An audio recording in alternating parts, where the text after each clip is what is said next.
Unti-unting nagiging usap-usapan sa social media ang umano'y pagbabahagi ni Paolo Avellino ng mga travel photos na para sa ilang netizens ay tila patunay ng isang bakasyon sa ibang bansa.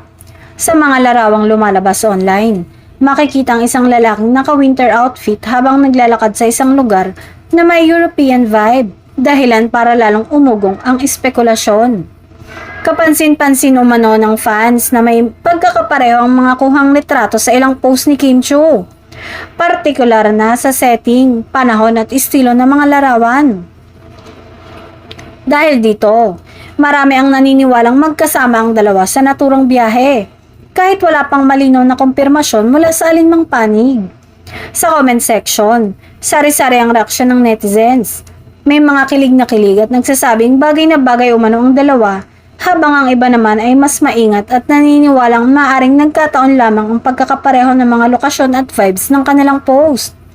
Sa kabila ng lumalakas na haka-haka, nananatiling tikom ang bibig ni Paolo at Kim tungkol sa tunay na estado ng kanilang relasyon at kung magkasama nga ba sila sa bakasyon.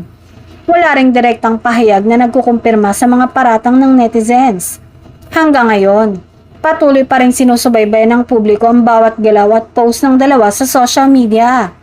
Kung totoo man o hindi ang mga hinala, malinaw na hindi pa rin nawawala ang interes ng fans sa tambalan ni Paolo at Kim, on-screen man or off-screen.